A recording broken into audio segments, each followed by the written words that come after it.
तो non current assets भी parent और सब्सिडरी के इकट्ठे आ रहे थे, है ना। साथ ही साथ करंट एसेट्स भी देख लो, पेरेंट प्लस सब्सिडरी 1100। कैसे हुआ था देखो, क्वेश्चन अगर वापस देखेंगे तो 600 के करंट एसेट्स पेरेंट कंपनी के हैं और 500 के करंट एसेट्स कितने हैं, सब्सिडरी के हैं। सो इन ऑल अराउंड आप ये मान के चलना कि 1100 टोटल होना चाहिए हमारा। तो ये हमारा एक बेसिक सा क्वेश्चन था, बैलेंस शीट टैली होगी अपनी, ठीक है। सेम क्वेश्चन मैंने आपको एक और question number 2 of the sheet, ठीक है। ये शीट मैंने आपको वापस से बता दिया, मेरे यूट्यूब वीडियो के डिस्क्रिप्शन में मिल जाएगी। मैंने को इस क्वेश्चन में एक पी लिमिटेड है, एक एस लिमिटेड है। Investment in 100% equity share capital shares of S limited on balance sheet date that is 31 March, 80,000 का इन्वेस्टमेंट है। दोनों कंपनी के फिगर्स दिए हुए हैं। साथ ही साथ बोला है prepare consolidated balance sheet and pass general entry for consolidation. अब हमने जो पहला वाला कंसेप्ट सीखा कि D recognition of investment in subsidiary and recognition of net assets in consolidated financial statement. तो हम अब अपने स्टेप्स फॉलो कर लेंगे। स्टेप्स कौन कौन से फॉलो करने हैं यूजुअली मैं आपको एक बार बता देता हूं, सो दैट आपको एक आइडिया रहेगा, ब्रीफ आइडिया रहेगा कि भाई ये स्टेप्स फॉलो किए बिना हम आगे नहीं बढ़ सकते। जस्ट अ मोमेंट, एक बार आपको दिखा देता हूं। ये रहे कंसोलिडेशन के क्वेश्चन को सॉल्व करने के लिए हमारे ये कुछ 5 to 6 स्टेप्स हैं, इनको ध्यान में रखना है। और इसी के बेसिस पे अपने को पूरे सीए फाइनल में या सीए इंटरमीडिएट में सारे के सारे कंसेप्ट हमारे सॉल्व हो जाएंगे। ये फाइनल में क्या करना है, सबसे पहले ओपन करना है हमें सारे के सारे 10 स्टेप्स। कौन कौन से 10 स्टेप्स हैं हम धीमे धीमे डिस्कस करते जाएंगे अभी, ठीक है। सारे के सारे ओपन करना, ऑल 10 स्टेप्स का मतलब होता है कि शेयर होल्डिंग पैटर्न या पीरियड कितना है, डेट ऑफ एक्विजिशन कितना है, प्री एक्विजिशन पीरियड कितना है, पोस्ट एक्विजिशन पीरियड कितना है, एनालिसिस ऑफ प्रॉफिट्स कैसे आएगा, कंसोलिडेटेड अदर इक्विटी कैसे आएगी, कंसोलिडेशन की जनरल एंट्री कैसे पास होगी, कंसोलिडेटेड बैलेंस शीट जो है वो कैसे आएगा, सारी चीजें। तो ये जो स्टेप्स हैं ये मैंने बहुत लास्ट में लिखे हैं, उसका रीजन मैं आपको बता देता हूँ। धीरे धीरे अब हम स्टेप्स देखेंगे कि कंसोलिडेशन के क्वेश्चन में, कंसोलिडेशन के क्वेश्चन में स्टेप्स कौन कौन से यूज में आने वाले हैं अपने को, और कैसे कैसे अपन उनको आगे यूटिलाइज करते जाएंगे। तो सबसे पहला जो स्टेप हमारा होगा हमेशा होगा step number 1, that is share holding pattern. Share holding pattern यहाँ पे 100% है किसका, होल्डिंग कंपनी का। होल्डिंग कंपनी मतलब ए पी लिमिटेड, यहाँ पे इस क्वेश्चन के हिसाब से पी लिमिटेड। तो पी लिमिटेड की शेयर होल्डिंग पैटर्न कितनी है, 100%। सेकेंड स्टेप आएगा डेट ऑफ एक्विजिशन, जिसे हम बोलेंगे पीरियड, डेट ऑफ एक्विजिशन या पीरियड बोलेंगे, period that is date of acquisition. Okay, तो ये जो हमारा यहाँ पे है, यहाँ पे दिया हुआ है balance sheet date. Balance sheet date मतलब कोई ईयर नहीं दिया हुआ है अपने को इस क्वेश्चन में, तो अपन ये मान लेंगे 31 मार्च की ही एक्विजिशन किया। स्टेप नंबर 3 हम निकालेंगे statement of net assets of subsidiary. याद है हमने पिछले क्वेश्चन में भी नेट एसेट्स निकाले थे लायबिलिटी पॉइंट ऑफ व्यू से, 700, यस और नो। तो वैसे ही अपने को यहाँ पे निकालना है statement of net assets of subsidiary on the date of acquisition. याद रखना ये वर्ड तो हाईलाइट कर दे रहा हूं, on the date of acquisition. Equity share capital कितनी दी हुई थी यहाँ पे, 60,000 और सॉरी 60,000 ये देखिए, और 20,000 अपने को रिटेन्ड अर्निंग्स दी हुई थी।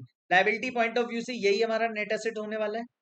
चाहो तो आप चेक कर लो, 80,000 जो हमारा नेट एसेट आया वो एसेट साइड से भी सेम आएगा। कैसे देखो मैं आपको दिखाता हूँ, 70 plus 30 1 lakh less 20 80। Asset point of view से भी 80,000 ही आएगा नेट एसेट्स, बट हमें हमेशा लायबिलिटी पॉइंट ऑफ व्यू से निकालना है। लायबिलिटी पॉइंट ऑफ व्यू से ये दोनों फिगर्स आते हैं 80,000, that's it. Okay, step number 1 हमारा क्या हो गया, वापस से रिकॉल करेंगे, share holding pattern. Step number 2 date of acquisition. Step number 3 हमारा statement of net assets as on the date of acquisition. Step number 4 हमारा अभी आ रहा है जनरल एंट्री फॉर कंसोलिडेशन। सबसे पहले हम क्या करेंगे, नेट एसेट्स ऑफ सब्सिडरी को रिकॉग्नाइज करेंगे और डी रिकॉग्नाइज करेंगे इन्वेस्टमेंट इन सब्सिडरी टू 80,000। ये 80,000 क्या है, ये नेट एसेट वाला फिगर ही है दोस्तों, आया ना। फिर हम बनाएंगे consolidated balance sheet. Consolidated balance sheet में सबसे पहले आपके नॉन करेंट एसेट्स इसमें आपका पीपीई में दोनों पेरेंट प्लस सब्सिडरी दोनों के फिगर्स आएंगे। दोनों के फिगर 60,000 और 70, कोई एडजस्टमेंट है नहीं, तो 1,30,000 सीधा सीधा आ गया। देन सीधे आपका पेरेंट प्लस सब्सिडरी का करेंट एसेट भी 90,000 आ जाएगा। इक्विटी शेयर कैपिटल और अदर इक्विटी तो यहाँ पे सिर्फ और सिर्फ किसकी आती है? इक्विटी शेयर कैपिटल पेरेंट की ही आएगी, अदर इक्विटी भी पेरेंट का ही आएगा। Now coming to the important thing, current liability parent plus subsidiary in 60,000। Simple. मैं आपको देखो इतना छोटा छोटा क्वेश्चन क्यों करा रहा हूँ, उसका रीजन मैंने आपको बहुत समझा दिया कि हम कॉम्प्रिहेंसिव क्वेश्चन करेंगे जो एग्जाम में आते हैं, ठीक है, उनको सॉल्व करने की कोशिश करेंगे।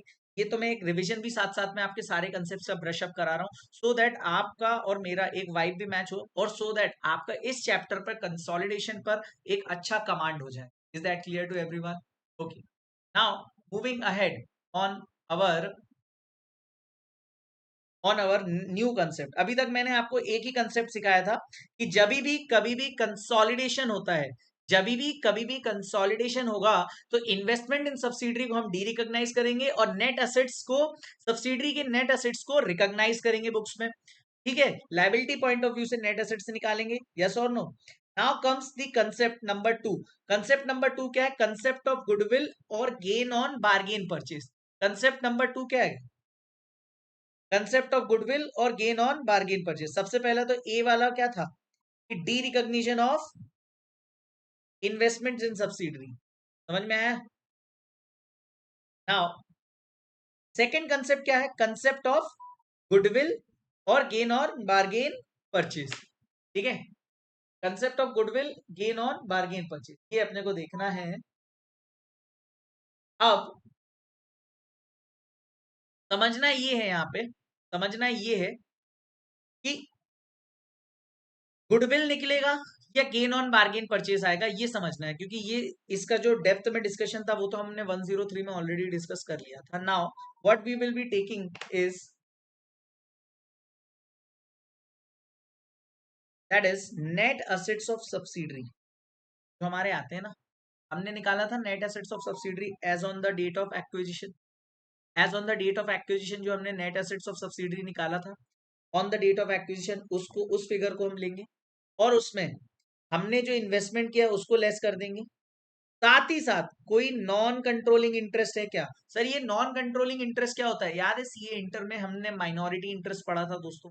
Minority interest is nothing but in India it is non controlling interest. कुछ डिफरेंसेस हैं इसमें, वो मैं आपको आगे डिस्कस करूंगा, बट याद रखना कि यहाँ पर नॉन कंट्रोलिंग इंटरेस्ट क्या है? एक तरह से माइनॉरिटी इंटरेस्ट। फॉर एग्जांपल कि मेरी एक कंपनी है एचडी लिमिटेड, इसने टेक ओवर किया है बडी लिमिटेड को, लेकिन सिर्फ और सिर्फ 60% कैपिटल, तो जो 40% है वो क्या हो जाएगा? नॉन कंट्रोलिंग इंटरेस्ट हो जाएगा। ये किसका एंटिटी के बारे में वो बात हो रही है?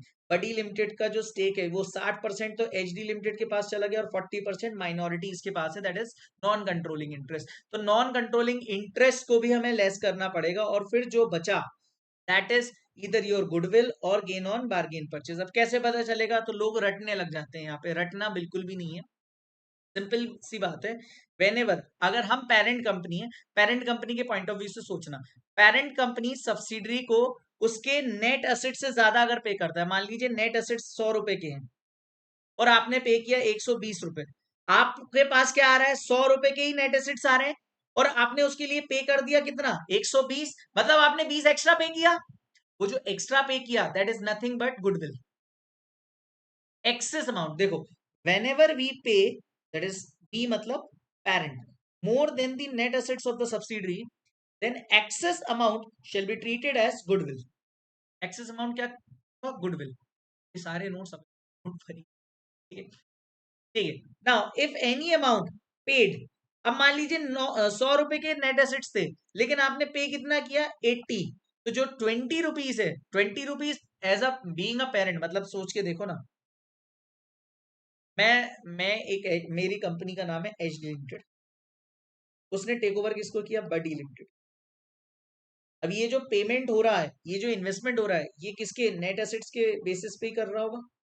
अब मान लीजिए नेट एसेट्स है 100 रुपए और मैंने पे कर दिया 120, तो 20 रुपए ज्यादा पे किया, ज्यादा पैसा दिया मैंने, हाँ, तो ये 20 रुपए जो एक्स्ट्रा दिया that is called 20 is goodwill. ये तो समझ में आ गया, एक्सेस अमाउंट पेड।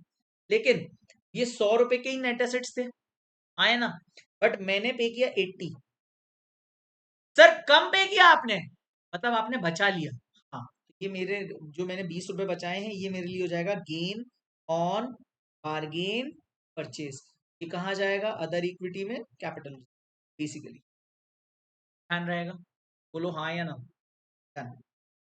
तो चलो, इस पे अपन ने काफी डिस्कशन कर लिया, आगे बढ़ते हैं। एंड इफ, ये देखो यही लिखा है, if any amount paid less than the net assets of subsidiary, then deficit amount shall be treated as gain on bargain. Is that clear to everyone? Now we are moving ahead on the example number 3। अब जैसे जैसे concept हम सीखते जाएंगे, वैसे वैसे examples आते जाएंगे। एग्जांपल नंबर 3 देखो क्या क्या बोलता है। P limited 1000, 500, 700 current liability. ये बैलेंस शीट है P limited. S limited prepare consolidated balance sheet and pass general entries. अब यहाँ पे समझना, यहाँ पे 100% ही एंटिटी को एक्वायर किया गया है, ये मैंने लिखा हुआ है। तो सबसे पहले स्टेप नंबर 1 क्या था हमारा? Share holding pattern. Sir share holding pattern मतलब पी लिमिटेड के पास 100% है, तो देयरफॉर यहाँ पे ऐसा लिखना था, since P limited has 100%, therefore non controlling interest 0% stake है। डेट ऑफ एक्विजिशन ही है हमारी, क्या हो जाएगी? 31 March. Statement of net assets, SONA, मैं इसे प्यार से बोलता हूँ सोना, बाबू सोना वाला सोना नहीं, सोना। सोना मतलब statement of net assets of subsidiary as on the date of acquisition. ये कैसे उठाओगे आप? 600 प्लस 100, 700 आ गया। देन अब यहाँ पे स्टेप नंबर 4 चेंज हो जाएगा। दोस्तों इससे पहले हमने स्टेप नंबर 4 क्या था? कंसोलिडेशन की एंट्री। नहीं, अभी यहाँ पे गुडविल निकालेंगे, गुडविल या गेन ऑन बार्गेन परचेज। तो सर पिछले क्वेश्चन में क्यों नहीं निकाला? पिछले क्वेश्चन में क्यों नहीं निकाला, उसका रीजन मैं बता। पिछले क्वेश्चन में और इस क्वेश्चन में एक फर्क है, पहले मैं आपको ये बता देता हूँ क्यों, उसका रीजन। पिछले क्वेश्चन में आपका 80,000 क्या था? नेट एसेट्स, और 80,000 ही इन्वेस्टमेंट था। तो कोई ना गुडविल आ रही थी, ना गेन ऑन बार्गेन परचेज आ रहा था। ठीक है, और मैं बता देता हूँ फर्स्ट वाले में, यहाँ 700 था आपका क्या? इन्वेस्टमेंट, और 700 ही आपका नेट एसेट्स था, समझे? But this time in example number 3 what I try to do is कि यहाँ पे 700 का नेट एसेट्स तो है, लेकिन इन्वेस्टमेंट 820 रुपए। ओके, मैंने आपको बोला ना, आपके कंसेप्ट बढ़ाने के लिए। Now what is there in the new step? तो कैलकुलेशन ऑफ गुडविल और gain on bargain purchase, net assets of subsidiary on the date of acquisition, ये हमने कहां से निकाला? Step number 3। तो स्टेप 3 यहाँ पे लिख के 700 ले आए, लेस करेंगे पीसी। याद है 103 में हम इसे पीसी बोलते थे, यहां पर हम इसे क्या बोलेंगे? Investment in subsidiary. कितना किया? 820। सर, सर आपने एक्सेस पे किया, 700 के नेट एसेट्स के लिए 820 रुपए दिए, एक्सेस किया, हाँ 120 की गुडविल आ गई। Step number 5 journal entry, net assets of subsidiary account debit 700। क्यों? क्योंकि आपके पास नेट एसेट्स जो रिकॉग्नाइज कर रहे हो वो तो 700 रुपए की वैल्यू के हैं। टू इन्वेस्टमेंट इन सब्सिडरी, जिसको डी रिकॉग्नाइज किया, वो 820 के हैं। बैलेंसिंग फिगर डेबिट साइड अगर आई तो गुडविल, और क्रेडिट साइड अगर आती तो कैपिटल रिजर्व कहलाती। बोलो यहां तक क्लियर है? अब आ जाते हैं अपन कंसोलिडेटेड बैलेंस शीट पर। Non current assets parent plus subsidiary में कितना आ जाएगा? देखो 700 प्लस 900, 1600 आ गया। गुडविल आपकी आ गई स्टेप नंबर 4 से। स्टेप नंबर 4 कैसे आया था? 120, 120। फिर current assets parents plus subsidiary के 980 आ जाएगा। इक्विटी शेयर कैपिटल पेरेंट का ही आएगा दोस्तों, ये भी पेरेंट का ही आएगा, और ये करंट लायबिलिटी आपकी parent plus subsidy. Again balance sheet tally होगी, खत्म। आ जाते हैं स्टेप नंबर क्वेश्चन नंबर 4 पर। क्वेश्चन नंबर 4 में क्या है? अगेन ये सेम क्वेश्चन है, क्वेश्चन नंबर 3 जैसा था ना, वैसे ही क्वेश्चन नंबर मैंने 4 दिया था होमवर्क के लिए, तो ये आप ट्राई कर सकते हो चाहो तो, कोई दिक्कत वाली बात नहीं। सेम क्वेश्चन है, बस figures change. Now the concept of NCI, this is defined under end S 103। ये end S 110 consolidation with subsidiary में नहीं डिफाइंड है, ये डिफाइंड कहाँ है दोस्तों? इंड एस 103 बिजनेस कॉम्बिनेशन वाले इंडियस में नॉन कंट्रोलिंग इंटरेस्ट को डिफाइन किया गया है। पहली बात तो समझते हैं नॉन कंट्रोलिंग इंटरेस्ट क्या होता है। तो it means those shareholders slash members who does not have any control over the entity. जिनके पास एंटिटी का कंट्रोल ना हो, माइनॉरिटी में हो, वो उनको अपन बोलते हैं non controlling interest. It means share of net assets of subsidiary which is not owned by parent, मतलब वो part of the net assets of subsidiary, subsidiary के नेट एसेट्स का वो वाला हिस्सा जो पेरेंट होल्ड नहीं कर रहा, पेरेंट ओन नहीं कर रहा। और इसको वैल्यू करने के दो मेथड्स हैं, एक तो proportionate share in net assets PSNA, proportionate share in net assets PSNA method, या फिर फेयर वैल्यू मेथड। दो तरीके से आप इसको वैल्यू कर सकते हो। अब मैं आपको बताता हूं कैसे, दो तरीके से वैल्यू कैसे कर सकते हो। याद रखना, अगर फेयर वैल्यू मेथड है, फेयर वैल्यू मेथड यूज करना है या फिर पीएसएनए मेथड यूज करना है एनसीआई के वैल्यूएशन के लिए, तो याद रखने का क्वेश्चन में अगर फेयर वैल्यू दी हुई है, सब्सिडरी की शेयर्स की फेयर वैल्यू गिवन है, तो आपको एनसीआई एट फेयर वैल्यू लिखना है। या क्वेश्चन क्लियरली बोल दे कि NCI at fair value, NCI is measured at fair value, तो आपको फेयर वैल्यू यूज करना है। अदरवाइज कुछ भी नहीं दिया तो पीएसएनए, तो कौन सा मेथड यूज करना है। Question is silent, PSNA. Question में सब्सिडरी के शेयर्स की फेयर वैल्यू दी हुई है, तो अपने को फेयर वैल्यू मेथड यूज करना है। क्वेश्चन में क्लियरली बोल दिया NCI is valued at fair value, तो आपको फेयर वैल्यू मेथड यूज करना पड़ेगा। याद रहेगा दोस्तों, आगे बढ़े ना। पीएसएनए कैसे निकलेगा वो मैं बता देता हूँ, आगे अपन क्वेश्चन आएगा ना तो उसमें अपन सीखेंगे। फिर आ जाता है, तीन कंसेप्ट हमने सीख लिए। पहला कंसेप्ट क्या था कंसोलिडेशन में, derecognize the investment in subsidiary and recognize net assets of subsidiary on the date of acquisition. दूसरा था कंसेप्ट ऑफ गुडविल और गेन और बार्गेन परचेस। ठीक है, ज्यादा पे किया तो क्या होगा, गुडविल, कम पे किया तो gain on bargain purchase. NCI का तीसरा कंसेप्ट था, इसे पीएसएनए या फेयर वैल्यू में अपन मेजर कर सकते हैं। Now comes the fourth step, that is growth concept. Growth concept क्या होता है, ये अपने को pre and post acquisition period के बेसिस पे बांटना पड़ता है प्रॉफिट को।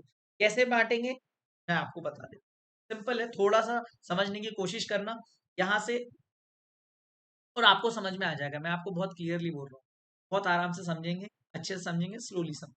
देखो क्या हो रहा है, ये एक टाइम लाइन है, ठीक है। 1 अप्रैल को ओपनिंग बैलेंस पीएनएल का अपने को गिवन है 70 रुपीज, ठीक है, ठीक है। 30 जून को डेट ऑफ एक्विजिशन, मतलब इस तारीख को 30 जून को सब्सिडरी में अपन ने इन्वेस्टमेंट किया है, मतलब डेट ऑफ एक्विजिशन क्या हो गई 30 जून। याद रहेगा, यहां तक कोई समस्या। फिर क्या हुआ, 31 मार्च को ईयर एंड हुआ। अब आपको कंसोलिडेटेड बैलेंस शीट कब बनानी है, 31 मार्च को। इन 3 महीनों में हमने कुछ प्रॉफिट तो कमाया होगा, हाँ सर। मान लीजिए वो हमने 30 रुपए कमाए, 3 महीने में हमने 30 रुपए कमाए। टोटल हमारा डेट ऑफ एक्विजिशन के दिन पे प्रॉफिट कितना हो जाएगा, 100। अच्छा, जैसे ही सब्सिडरी में इन्वेस्टमेंट हुआ है, तो कहना इसे इस दिन से कंट्रोल होल्डिंग के पास आ गया। होल्डिंग के पास आ गया जैसे ही, तो मुझे बताओ होल्डिंग के हाथ में इनका ये जो प्रॉफिट्स यहाँ के हैं, प्री एक्विजिशन पीरियड के जो प्रॉफिट्स हैं, वो भी एक तरह से उन्होंने परचेज कर लिए। मतलब प्री एक्विजिशन पीरियड जो 3 महीने में आपने प्रॉफिट्स थे वो भी आपने परचेज कर लिए इसी दिन पे। क्या ना इसे, ये 100 रुपीज पे अब किसका कंट्रोल हो गया, होल्डिंग कंपनी का, क्योंकि डेट ऑफ एक्विजिशन पे 100 रुपीज थे आपकी बैलेंस शीट। कैसे सर, 70 तो पिछले साल के थे और 3 महीने में आपने 30 रुपए और कमाए थे। साल भर में मैं बोलता हूँ मान लो आपने 120 रुपए कमाए, ये मान के चलो। और मिड ईयर एक्विजिशन बोलते हैं इस सिचुएशन को, पता क्या बोलते हैं, मिड ईयर एक्विजिशन। साल के बीच में जब भी एक्विजिशन होता है ना, तो उसको अपन बोलते हैं मिड ईयर एक्विजिशन। अच्छा, ये जो पीरियड है ना एक्विजिशन के बाद का, इसको अपन बोलते हैं पोस्ट एक्विजिशन पीरियड। जरा इनका नंबर ऑफ मंथ्स निकालना। सर 1 अप्रैल से 30 जून मतलब 3 महीने का प्री एक्विजिशन, 9 मंथ्स का पोस्ट एक्विजिशन। अच्छा, यहाँ पे जो प्रॉफिट सब्सिडरी कंपनी कमाएगी, ये तो कमाए हुए प्रॉफिट्स होंगे, रेवेन्यू प्रॉफिट्स होंगे नॉर्मल कोर्स ऑफ बिजनेस में। रेवेन्यू और कैपिटल प्रॉफिट्स में डिफरेंस क्या होता है, capital profits once in life time, है ना, बोलते हैं ना कि कभी कभार, नॉन रेकरिंग नेचर के होते हैं capital profits. Revenue profits recurring nature के होते हैं, यस और नो। तो ये जो कैपिटल प्रॉफिट है वो टोटल 120 में, साल भर में अगर आपने 120 रुपए कमाए, 120 रुपए, तो अभी क्या है, जो पोस्ट एक्विजिशन के जो प्रॉफिट्स हैं यहाँ पे 9 मंथ्स वाले जो हैं, उसमें ये आपके अर्न प्रॉफिट्स हैं, रेवेन्यू प्रॉफिट्स हैं। तो अगर इसका मैं आपको क्या करूं, बाइफरकेशन करूं, 120 रुपए आपने साल भर में कमाए थे, ठीक है। अब ये साल भर में 120 कमाए, तो इसमें से प्री एक्विजिशन वाले कितने हो जाएंगे, 30 रुपए। कैसे, 120, और मान लेते 30 रुपए आपने कमाए थे, तो 30 रुपए के यहाँ पे के मान लेते, यहाँ के कितने बचे ना।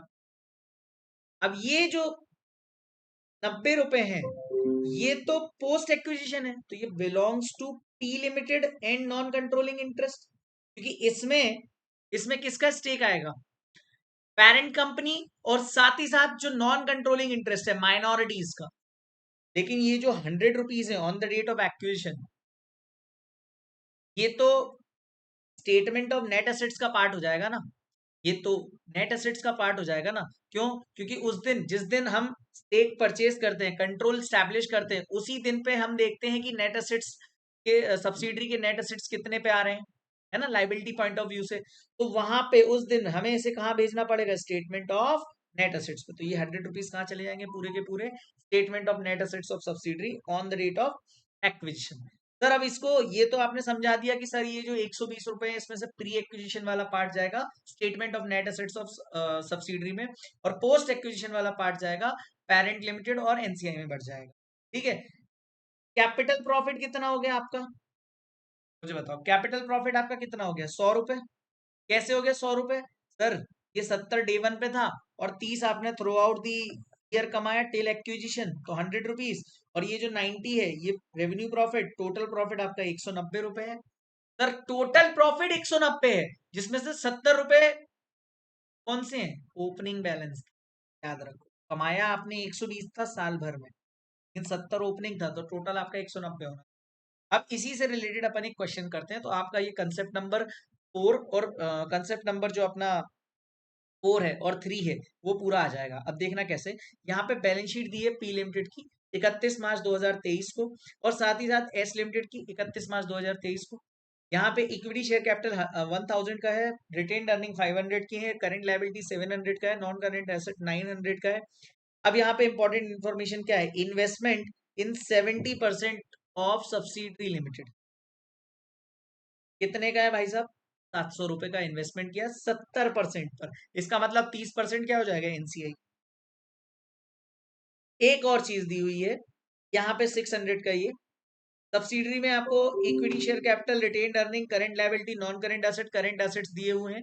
साथ ही साथ retained earning of S limited on 1 मार्च 2022 50 रुपए गिवन है, मतलब ये रिटेन्ड अर्निंग 1 मार्च 2022, बैलेंस शीट 31 मार्च 2023 की दी है।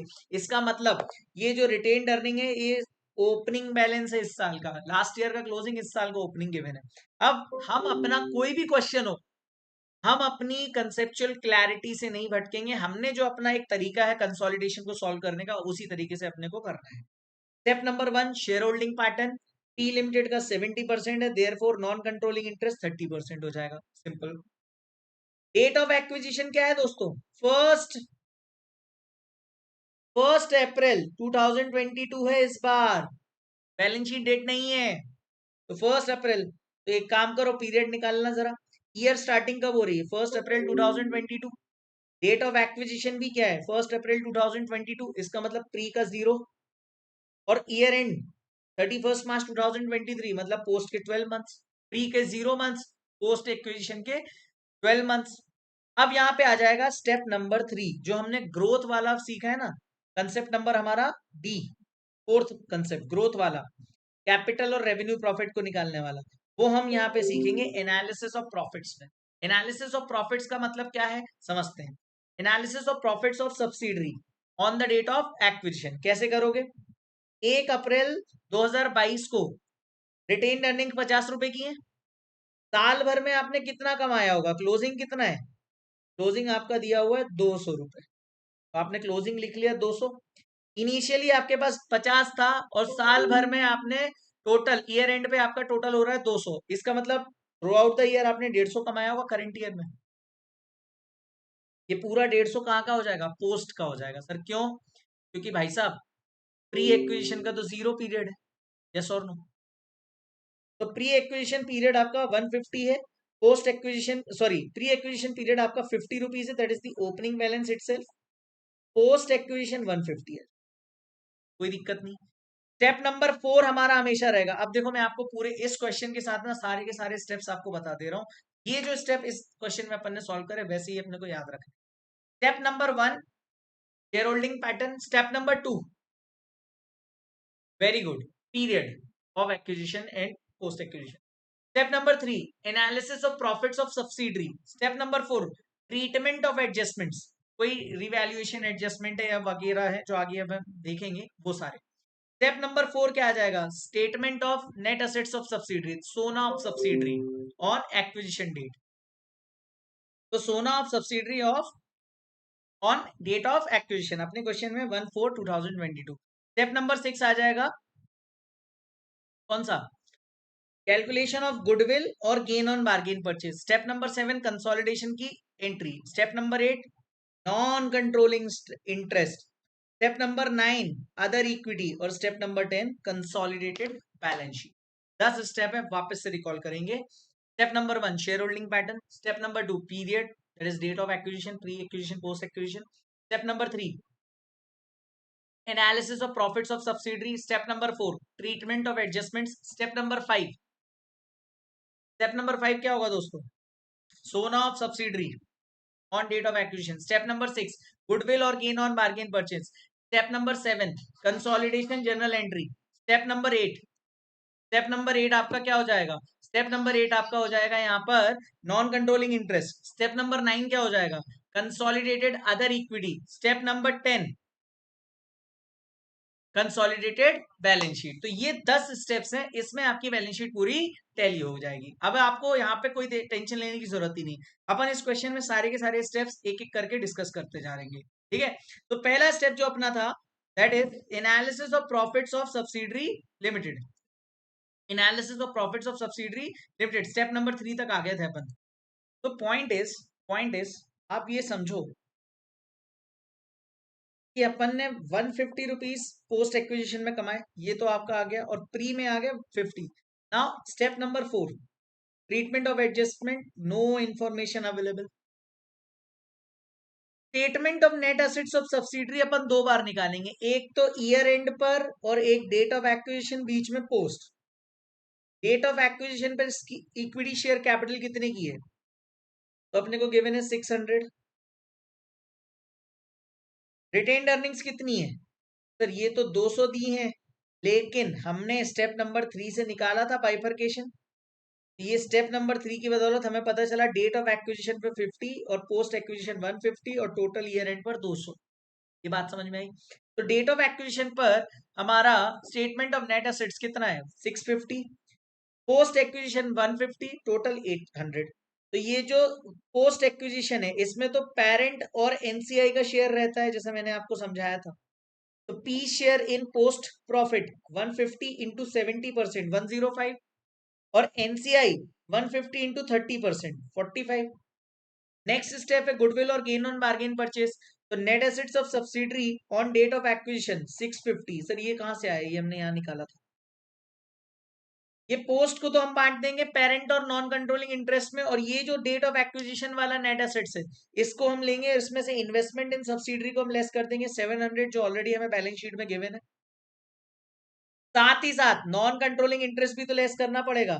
कुछ भी इंफॉर्मेशन नहीं दी तो एट पीएसएनए। पीएसएनए कैसे निकलेगा, नॉन कंट्रोलिंग इंटरेस्ट एट पीएसएनए। तो देखो 650 ये हमारा नेट एसेट्स है, और इसमें माइनॉरिटीज का शेयर कितना है 30%। ये 650 में 30% तो माइनॉरिटीज का है, उसको निकाल दिया एट पीएसएनए। अगर फेयर वैल्यू गिवन होती तो हम number of shares into fair value पर शेयर निकाल लेते। 150, तो ये दोनों का टोटल हो गया 895 और टोटल था 650, तो एक्सेस अमाउंट आया 245। 245 is our goodwill.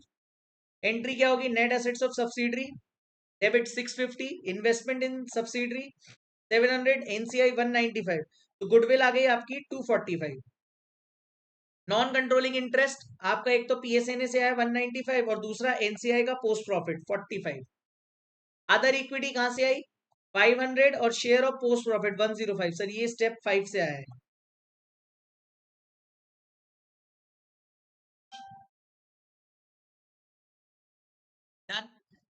Now we are moving ahead on other equity. Other equity में अपने को ओपनिंग अदर इक्विटी तो 500 गिवन थी और पोस्ट प्रॉफिट तो अपन ने यहाँ से ले लिया। सीधे से ले लेते कंसोलिडेटेड बैलेंस शीट में। तो non controlling interest parent plus subsidiary आ जाएगा। गुडविल स्टेप नंबर 6 से आ गई 245।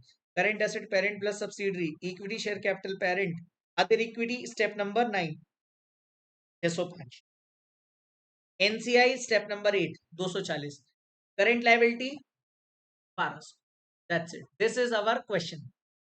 Next concept we are going to learn is the impairment of goodwill. अब हमारा अगर गुडविल आया, गुडविल कहां से आ सकता है? या तो बैलेंस शीट में पहले से गिवन हो, है ना, या फिर दोस्तों कहां पे गिवन होगा, या फिर डेट ऑफ एक्विजिशन पे जब अपन गुडविल और गेन ऑन बार्गेन परचेज की कैलकुलेशन करते हैं वहां पे आ रहा हो। तो ऐसे ऐसे टाइम पर पहली बात तो अगर उसमें इम्पेयरमेंट की बात करी गई है तो क्वेश्चन में इंफॉर्मेशन गिवन होगी। कैसे करेंगे समझते हैं। इम्पेयरमेंट का मतलब reduction in the value by amortisation. ठीक है। अब डिपेंड करेगा एनसीआई पीएसएनए पे है या एनसीआई फेयर वैल्यू पर है। अगर एनसीआई फेयर वैल्यू पर है मतलब फुल गुडविल इम्पेयरमेंट होगा। अगर एनसीआई पीएसएनए पर है तो पार्शियल गुडविल। एंट्री क्या होगी? P's P or L account debit to goodwill. और यहां पे अगर एनसीआई फेयर वैल्यू पर है तो P's P or L NCI account debit to goodwill. मतलब जितने से गुडविल का अमाउंट इम्पेयर होगा, इम्पेयरमेंट जो गुडविल पर लग रहा है, इम्पेयरमेंट ऑफ गुडविल जब हो रहा है तो वो डिपेंड करेगा कि एनसीआई किस पे वैल्यू कर रही है। एनसीआई अगर पीएसएनए मेथड से है तो सिर्फ और सिर्फ गुडविल का इम्पेयरमेंट पेरेंट के प्रॉफिट और लॉस से जाएगा।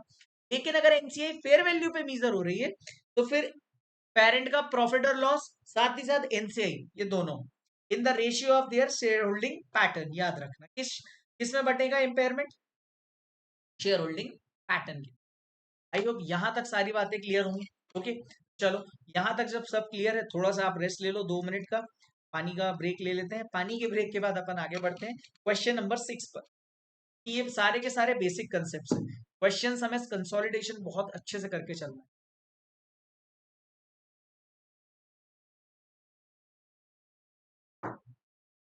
आगे बढ़ते हैं। क्वेश्चन नंबर 6 क्या दिया है अपने को समझते हैं। Balance sheet of P and S limited on 31 March. Non current assets, investment in equity share of subsidiary, current assets, equity and liability, other equity, current liability.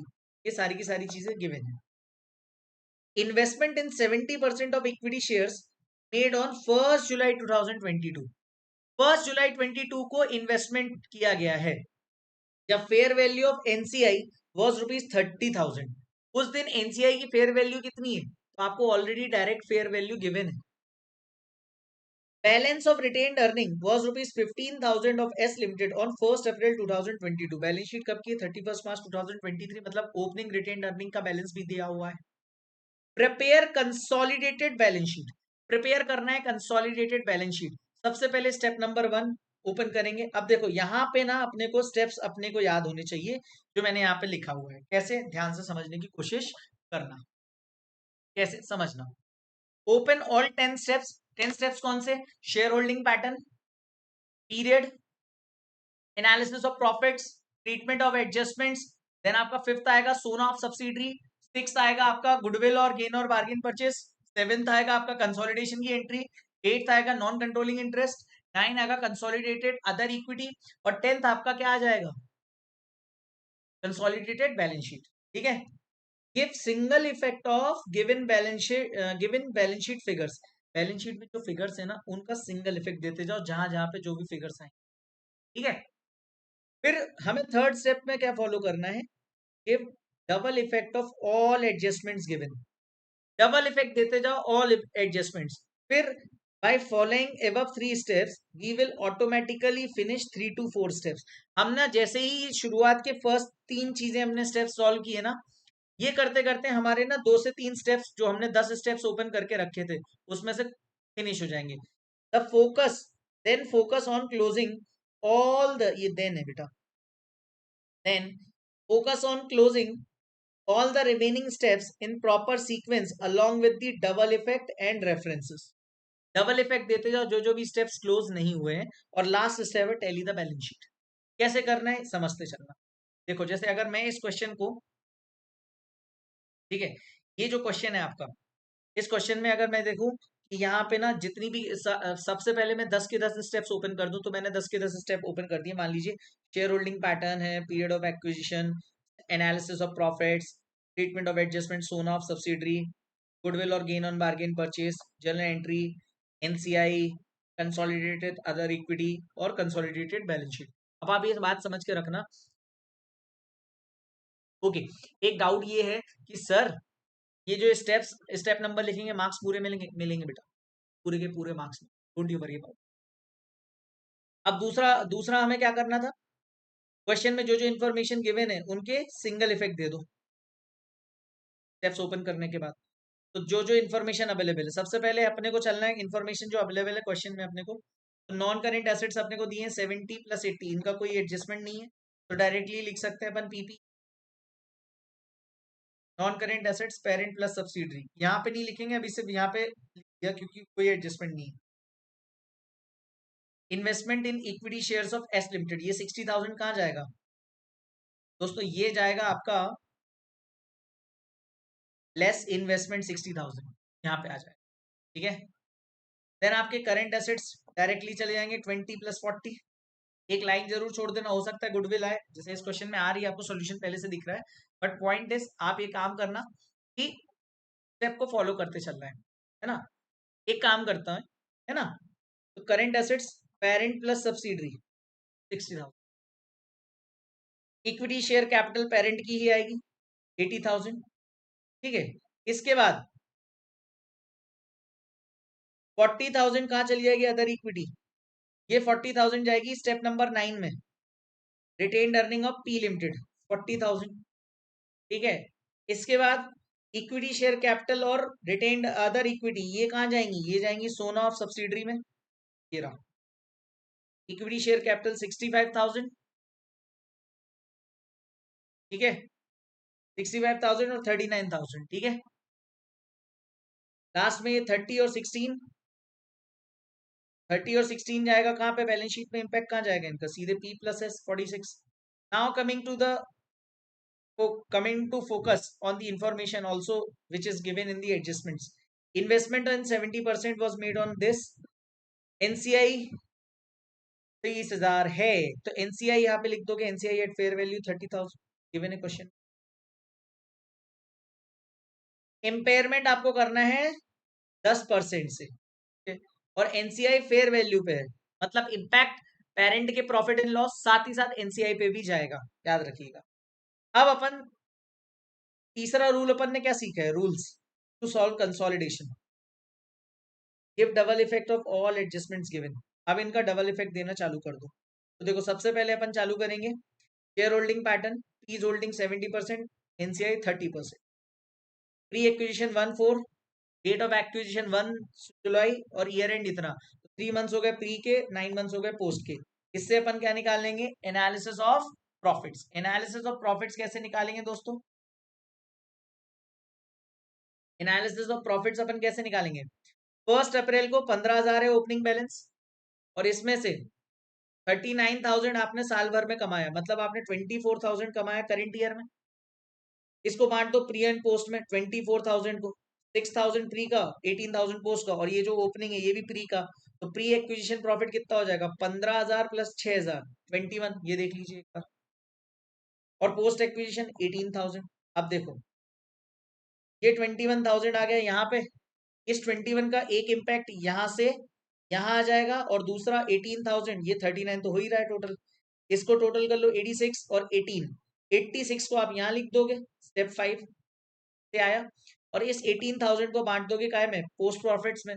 P limited में 18,000 का 70% और 30% इसका, तो ये जो शेयर आया 12,600 और 5,400, इसको कहाँ बांटोगे आप? शेयर ऑफ पोस्ट प्रॉफिट 12,600, और ये non controlling interest NCI at fair value 30,000 opening balance था ही, शेयर ऑफ पोस्ट प्रॉफिट 5,400, ये भी बांट दिया आपने। तो यहां तक आपके सारे स्टेप्स हो गए। अब अपन आते हैं स्टेप नंबर 6 पर, टोन ऑफ सब्सिडरी 86 है, ये 60 है, 30 है, 90। 4000 की गुडविल आई, जिसमें से आप 10% इम्पेयर कर रहे हो, इम्पेयर कर रहे हो, और वो भी फेयर वैल्यू पे वैल्यूएशन हो रहा है, तो दोनों P's P or L account debit to NCI, NCI account debit to goodwill 70%, 30%, और इस ये लेस भी करना है, तो देखो एनसीआई में क्या लिख दोगे आप, लेस इम्पेयरमेंट ऑफ गुडविल 120 और लेस इम्पेयरमेंट ऑफ गुडविल 280। ठीक है, एंट्री क्या होगी, net assets of subsidiary to investment to NCI goodwill 4000 की गुडविल आई थी। स्टेप नंबर 10 में 4000 लेस 400, ये बचा 36, और इक्विटी अदर इक्विटी का टोटल जो आया वो प्लस एनसीआई का जो टोटल आया, ये खत्म हो गया अपना क्वेश्चन। आसान है, एक बार इसको लिख के सॉल्व कर लेना, मजा आ जाएगा। ठीक है, अब इसके बाद मैंने आपको स्टेप नंबर 4 बोल के रखा था दोस्तों। स्टेप नंबर 4 में मैंने आपको क्या बोल के रखा था कि भाई साहब आपको ना, ट्रीटमेंट ऑफ एडजस्टमेंट, आगे कुछ एडजस्टमेंट्स ऐसे आएंगे जिनका ट्रीटमेंट अपने को समझना है। तो सबसे पहला ट्रीटमेंट आता है inter company debt. Inter company debt, इसको हम बोलते हैं कॉमन डेट, इसको अपन एक और आइटम बोलते हैं कॉन्ट्रा आइटम। कैसा होता है समझते हैं। एच डी लिमिटेड है और एक है ये डॉक्टर लिमिटेड। ठीक है, एच डी लिमिटेड ने 220,000 रुपए का लोन दिया डॉक्टर लिमिटेड को, ये पेरेंट है और ये सब्सिडरी है। तो मुझे बताओ एच डी लिमिटेड के लिए क्या हो जाएगा, लोन्स एंड एडवांसेस, ये कहाँ दिखेगा, नॉन करेंट एसेट्स में, है ना। एच डी के स्टैंड अलोन फाइनेंशियल स्टेटमेंट में कहाँ पे आएगा ये, लोन्स एंड एडवांसेस, है ना। डॉक्टर के लिए लोन है तो ये नॉन करेंट लायबिलिटी हो जाएगी। अरे यस और नो बोलो, हाँ या ना, यहां तक क्लियर है। अब यहाँ पे क्या समझना है, सबसे इंपॉर्टेंट, जब मैं ग्रुप की बात करूंगा, जब मैं एक ग्रुप की बात करूंगा, तो ग्रुप में देखो एक तरफ तो नॉन करेंट एसेट्स 20,000 आ रहे होंगे, एक दूसरी तरफ आ रहा होगा 20,000 की लायबिलिटी। अरे भाई जब परिवार में आपस में ही लेन देन किया है तो एलिमिनेट करो ना यार, दोनों एलिमिनेट करो। तो एच डी लिमिटेड जब इसका ये बनाएगी financial statements, non current assets, loans and advances, मान लो एच डी लिमिटेड के स्टैंड लोन में 1,00,000 रुपए के लोन्स एंड एडवांसेस हैं, जिसमें से 20,000 उसने सब्सिडरी को दिए, तो वो बुक्स में सिर्फ 80,000 दिखाएगा। मतलब जो भी होल्डिंग ने सब्सिडरी को दिया या सब्सिडरी ने होल्डिंग को दिया, ये एलिमिनेट कर दो। Basically contra item common debt को एलिमिनेट कर देते हैं। बात समझ में, तो क्या कंसेप्ट से हमने सीखा, amount payable and receivable with in the group, if there is amount payable and receivable within the group, these items should be eliminated। Eliminate कर देना है। एलिमिनेट करने का मतलब क्या होता है दोस्तों, डिलीट कर दो ना, इनकी बुक्स में दिखाओ ना उसकी बुक्स में, मतलब स्टैंड अलोन फाइनेंशियल स्टेटमेंट में दिखाना है आपको, सेपरेट फाइनेंशियल स्टेटमेंट में दिखाना है, बट ग्रुप के फाइनेंशियल्स में एलिमिनेट कर देना है। समझ में आई बात, हाँ। कैसे, देखो समझो। अब ये एलिमिनेशन कैसे होगा सर, ये तो मैंने आपको समझाया कौन सा, नॉन करेंट एसेट्स का एग्जांपल लेके, नॉन करेंट आइटम्स की बारे में बात करके। अब मान लो नॉन करेंट एसेट्स भी हो सकता है और करेंट एसेट्स भी हो सकता है, मतलब करेंट आइटम्स भी हो सकते हैं, नॉन करेंट आइटम्स भी हो सकते हैं कॉमन डेट के लिए। ठीक है, समझने की कोशिश करते हैं। मान लीजिए पहले अपन देखते हैं, फोकस पूरा करते हैं नॉन करेंट आइटम। आज के लेक्चर में सारा का सारा एडजस्ट करने, बहुत स्लो चल रहा हूँ, है ना। ऑलमोस्ट अराउंड 70-80 मिनट हो चुके हैं भाई रिवीजन करते हुए। लेकिन एक बार हम ये रिवीजन कर लें, फिर हम कॉम्प्रिहेंसिव प्रॉब्लम सॉल्व कर पाएंगे। तो जो अपना रिवीजन ही नहीं हुआ, तो अपन कॉम्प्रिहेंसिव प्रॉब्लम कैसे सॉल्व कर पाएंगे, यस और नो। तो दोस्तों भाई आपका सारा कुछ कराएगा, डोंट वरी। बस एक एक चीज पहले अपन इन डिटेल डिस्कस कर। Non current assets, non current assets मान लीजिए पेरेंट की बैलेंस शीट में दिया हुआ है इन्वेस्टमेंट इन, मान लीजिए एग्जाम्पल है, पेरेंट की बैलेंस शीट में दिया हुआ है investment in 1,000 debentures of subsidiary, 1,20,000, 1,000 debentures of subsidiary में 1,20,000 रुपए आपने इन्वेस्ट करके रखे। और सब्सिडरी की बैलेंस शीट में दिया हुआ है 10% of debentures of ₹100 each, 30 lakh, मतलब ये लाइबिलिटी साइड है, यस और नो। ये मैंने टी शेप में बैलेंस शीट बना के दिखाई हुई है, ठीक है। तो जब कंसोलिडेटेड बैलेंस शीट बनेगी तो वहां पे एंट्री क्या होगी, अपने को कॉमन डेट एलिमिनेट करना है। तो देखो लाइबिलिटी को एलिमिनेट करना है, लाइबिलिटी का बैलेंस क्या होता है, क्रेडिट। इसको एलिमिनेट करने के लिए डेबिट करना पड़ेगा। तो 10% debenture account debit 1 lakh to investment in subsidiary limited 1,20,000। और जो भी लॉस हुआ ग्रुप को वो 20,000 का लॉस होगा। क्यों? क्योंकि यहाँ पे इसकी वैल्यू कितनी दिख रही है, 1,20,000, और यहाँ पे दिख रहा है 3 लाख। लेकिन यहाँ पे 10% डिवेंचर्स ऑफ ₹100 है, मतलब ये 3 लाख दिया हुआ है जरूर है, लेकिन ध्यान से अगर देखोगे 3 लाख डिवाइड बाई 100, मतलब ये 3,000 डिवेंचर्स के बारे में बात हो रही है। बट पेरेंट ने कितने करे, 1,000, है ना। तो इस 3,000 में से 1,000 तो पेरेंट के है ना, तो अपन कैंसिल कितने करेंगे, 1,000 डिवेंचर्स कैंसिल करेंगे। ये बात समझ में आ रही? ये जो 1,000 डिवेंचर है ना, इनको कैंसिल करना है। इनकी वैल्यू 1,20,000 और यहाँ पे इतनी इनकी वैल्यू कितनी होगी, 1 लाख। ये देखो 1 लाख, 1,20,000। ये जो 20,000 का एलिमेंट है ये लॉस टू द ग्रुप है and debit in companies P or L. कौन सी कंपनी, पेरेंट कंपनी। कौन सी company, parent company. Parent company के पीओरएल से एडजस्ट हो जाएगा। ये बात समझ में आ गई? चलिए मैं इरेज कर देता हूँ ताकि आपको ये चीज ध्यान रहे, है ना।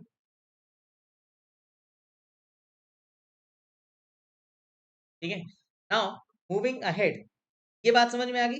ये 20,000 क्या है, लॉस टू द ग्रुप है। और कौन बियर करेगा, पेरेंट कंपनी बियर करेगी। क्यों? क्योंकि उसने इन्वेस्टमेंट किया और उसकी वैल्यू, फेयर वैल्यू कितनी हो गई थी, 1,20,000। बट एक्चुअल में तो यार घर परिवार की बात है ना, सब्सिडरी आपकी घर की ही तो है, यस और नो। और उस पर कंट्रोल भी आपका है, तो आप उस पर प्रॉफिट एलिमेंट थोड़ी दिखाओ सॉलिडेशन में।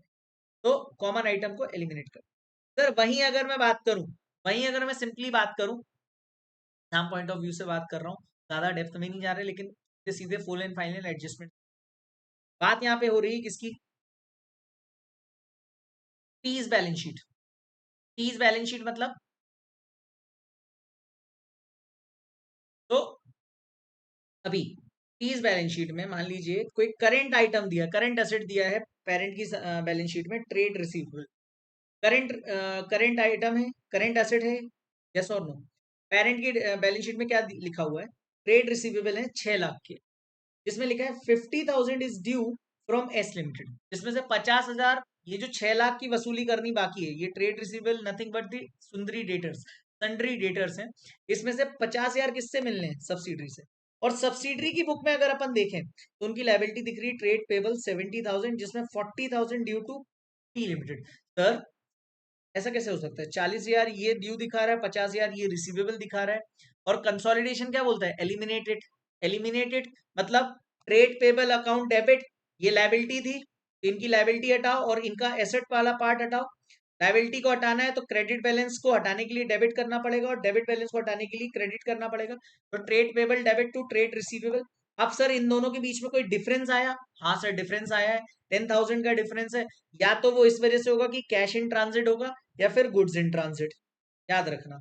या तो कैश इन ट्रांजिट होगा या गुड्स इन ट्रांजिट। अगर हम इसे कैश इन ट्रांजिट मानते हैं, हम कुछ भी मान सकते हैं, कोई दिक्कत वाली बात नहीं है। सर अगर दोनों अमाउंट बराबर हुए तो कोई डिफरेंस आएगा ही नहीं। अगर डिफरेंस आता है करंट आइटम में कॉन्ट्रा आइटम्स के बीच में, तो याद रखना कैश इन ट्रांजिट माना अगर, तो ट्रेड रिसीवेबल आपके बढ़ जाएंगे और लाइबिलिटी आपकी कम हो जाएगी। और साथ ही साथ अभी समझने वाली बात क्या होगी कि कैश इन ट्रांजिट अगर आपने अजम्पशन लिया तो आपका ट्रेड रिसीवेबल बढ़ जाएगा, लाइबिलिटी कम हो जाएगी। इसी for understanding only, reverse reverse situation इसकी पॉसिबल ही नहीं है, दैट्स इट। तो याद रखिएगा यूजुअली तो अगर आप गुड्स इन ट्रांजिट लेते हैं तो instead of cash in transit goods in transit लेते हैं तो इन्वेंट्री आपकी बढ़ जाएगी, याद रखिएगा। ठीक है, चलिए बाकी की चीजें तो एलिमिनेट हो जाएंगी। अब इसके बाद एक ये क्वेश्चन है, question number 8 of our sheet. ठीक है, क्वेश्चन नंबर 8 क्या बोलता है, देखते हैं। यहां पर बैलेंस शीट दी हुई है पी और एस लिमिटेड की 31 मार्च 2023 की। यहां पर 75% स्टेक इक्विटी में लिया हुआ है 70,000 में, और 100% डिवेंचर्स में भी इन्वेस्ट किया हुआ है 40,000, याद रखिए। करंट एसेट्स आपको दिए हैं दोनों के, 10% डिवेंचर है 40,000 और 30,000। P purchase equity shares on 1 अक्टूबर 2022। कब परचेज करें? 1 अक्टूबर 2022, ठीक है। उसके बाद इन्होंने एक और चीज लिखी हुई, क्या लिखी हुई है sir? Trade receivable of P, trade receivables of P, that is यहाँ पे होगा वो, इंक्लूड्स 5000 ड्यू फ्रॉम एस। यहाँ ट्रेड पेबल हो गए 22,000, ये 22,000 में 5,000 कॉमन आइटम है और नो। इम्पेयरमेंट करना है 10% से गुडविल का। Balance of retained earning on 1 April 2022 was ₹1000। Prepare consolidated balance sheet. तो अगेन 10 स्टेप्स आपको ओपन कर लेने हैं, सबसे इंपॉर्टेंट। फिर उसके बाद 10 स्टेप्स के ओपन होने के बाद सिंगल इफेक्ट दे देना है सभी का। याद रखना शेयर होल्डिंग पैटर्न में अगेन 75% 25% एनसीआई आ जाएगा। ईयर स्टार्टिंग 1/4/2022, 1 अक्टूबर तो आपका डेट ऑफ एक्विजिशन आ गया। तो आपका क्या हो जाएगा दोस्तों? 6 मंथ्स का प्री, 6 मंथ्स का पोस्ट आ जाएगा। ईयर एंड आपका 31 मार्च है। अब ध्यान रखना, आपके पास 1,000 रुपीज का ओपनिंग बैलेंस है रिटेन्ड अर्निंग का। थ्रू आउट द ईयर आपने 13,000 कमाए, मतलब साल भर में आपने कितने कमाए होंगे? 12,000। और 1:1 के रेशियो में प्री और पोस्ट में बांट दो, तो प्री में हो जाएगा 7,000, 6 + 1, और पोस्ट में 6,000। उसके बाद अपना स्टेप नंबर 4 आता है, ट्रीटमेंट ऑफ एडजस्टमेंट। अच्छा, ये 7 यहाँ आ जाएगा और ये 6 का डबल इफेक्ट यहाँ पे आ जाएगा 13,000। और इसके बाद इनका टोटल कर दिया 82, ये 82 यहाँ पे आ जाएगा, और 6,000 जो है वो कहाँ जाएगा? 6,000 को आप बांट, तो यहाँ पे डबल इफेक्ट्स तो अपन ने दे दिए। और ये आ गया 82,000। इन्वेस्टमेंट इन सब्सिडरी अगेन अपने को बैलेंस शीट में गिवन था कितना? 70,000 इक्विटी शेयर वाला, वो अपन ने कहाँ पे लिख दिया? यहीं पे। अच्छा, नॉन कंट्रोलिंग इंटरेस्ट के लिए कुछ भी नहीं दिए थे इंफॉर्मेशन इस बार, तो अपन क्या मानेंगे? Proportionate share in net assets के हिसाब से, पीएसएनए मेथड से। अभी हम एडजस्टमेंट्स देंगे। एडजस्टमेंट्स में सबसे पहले हमने इफेक्ट सारे दे दिए, इफेक्ट तो हमने सारे दे दिए क्योंकि 82,000 और पीएसएनए ये तो अपन लास्ट में देखेंगे। आ जाते हैं इफेक्ट्स पे। इफेक्ट्स क्या रहता है अपने? सबसे पहला trade receivable of P, 5,000 due from S, तो trade payable of S limited account debit, क्योंकि trade payable of subsidiary debit to trade receivable, अपन को इसको एलिमिनेट करना है, तो असेट का रिवर्स करना पड़ेगा बैलेंस। असेट का बैलेंस क्या? ट्रेड रिसीवेबल का बैलेंस क्या होता है? डेबिट। तो अपने को 5,000 से ट्रेड रिसीवेबल कम करना है, तो उसको क्रेडिट करना पड़ेगा। और ट्रेड पेबल लायबिलिटी होती है, इसका 5,000 से बैलेंस कम करना है, तो इसको डेबिट कर देंगे अपन, क्योंकि लायबिलिटी का बैलेंस क्रेडिट होता है, याद है? यस। तो trade payable of S limited to trade receivable of P limited 5,000, पहला एडजस्टमेंट तो ये हो गया, एलिमिनेट हो गया profit. Now comes the debenture वाला पार्ट। डिवेंचर वाले पार्ट में क्या दिया हुआ है? 10% डिवेंचर 30,000 के हैं, और यही 100% इन्वेस्टमेंट किया है डिवेंचर में 40,000 में। इसका मतलब 10,000 लॉस हो गया ग्रुप को। 10% debenture 30,000 to investment in debentures of S limited 40,000। ये पीस पीओरएल में 10,000 चला जाएगा लॉस टू द ग्रुप, और यहाँ पे कहां से लेस हो जाएगा? लॉस ऑन डिवेंचर इन्वेस्टमेंट, कहां से? Step number 9, consolidated other equity, ये रिटेन्ड अर्निंग ऑफ पी है ना, शेयर ऑफ पोस्ट प्रॉफिट भी आ जाएगा, लेस कर देंगे इसको अपन, ठीक है। सेम यहाँ पे भी किया होगा आपने एनसीआई में, शेयर ऑफ पोस्ट प्रॉफिट तो ऐड कर दिया। अब एनसीआई एट पीएसएनए कैसे आएगा? 82,000 इंटू 25%, सिंपल। क्योंकि भाई साहब 75% पेरेंट का होल्डिंग है, 25% एनसीआई का, 8500। अब 8500 गुडविल आई, और एनसीआई पीएसएनए पे है, तो सिर्फ और सिर्फ पेरेंट का प्योरल यहाँ पे इम्पेयरमेंट को बियर करेगा। तो P's P or L account debit to goodwill 850, और क्या करोगे आप? लेस कर दोगे 8500 लेस 850, ठीक है। और ये parent plus subsidiary less 50,000, parent plus subsidiary less 5,000, sorry 5,000 ये। और यहाँ पे नॉन करेंट लायबिलिटी में debenture parent plus subsidiary less 30,000, 30,000 का कॉमन डेट हटा दिया अपन। यस और नो? बस आगे अपनी बैलेंस शीट टैली हो जाएगी, कोई दिक्कत नहीं। ये क्वेश्चन जो मैं करा रहा हूँ ना, ये मैंने सिर्फ आपका बेसिक डेवलप करने के लिए एक अंडरस्टैंडिंग ओवरव्यू ऊपर से दिया है। डोंट यू वरी, इनको इसमें से अगर आप चाहो सॉल्व करना, तो एक तो क्वेश्चन नंबर 8 सॉल्व कर सकते हो, है ना, बस और कोई भी सॉल्व मत करना क्योंकि ये रिवीजन पॉइंट ऑफ व्यू से, ठीक है। और अगर क्वेश्चन 8 नहीं करो तो क्वेश्चन 9 कर लेना, ये मजेदार क्वेश्चन है, मतलब इसको करने में आता है मजा। इस टाइप के क्वेश्चन अगर अपने को करने को मिल जाए तो आय हाय हाय मजा आ जाए। और मैं चाहता हूं ये क्वेश्चन अपन साथ में सॉल्व करें। इस क्वेश्चन को मैं एक काम करते हैं ना, अपन सॉल्व ही कर लेते हैं ना। तो एक तरीके से 9th क्वेश्चन में आपको सॉल्व करवा देता हूँ, ठीक है, नए तरीके से, इस तरीके से अपने को सॉल्व करना चाहिए।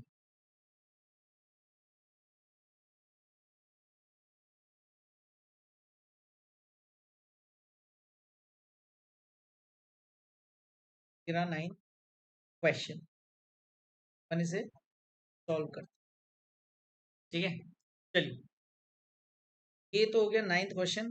देखिए ये 9th क्वेश्चन है, में क्या दिया है, पीपीई दी हुई है, पी एंड एस लिमिटेड की बैलेंस शीट 31 मार्च 2017 की।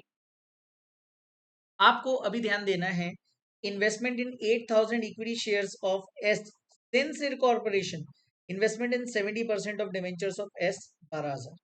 दो तरीके की इन्वेस्टमेंट दिए, ट्रेड रिसीवेबल फ्रॉम प्री और ट्रेड रिसीवेबल फ्रॉम अदर्स। तो दो तरीके के ट्रेड रिसीवेबल भी दिए हुए हैं, ठीक है।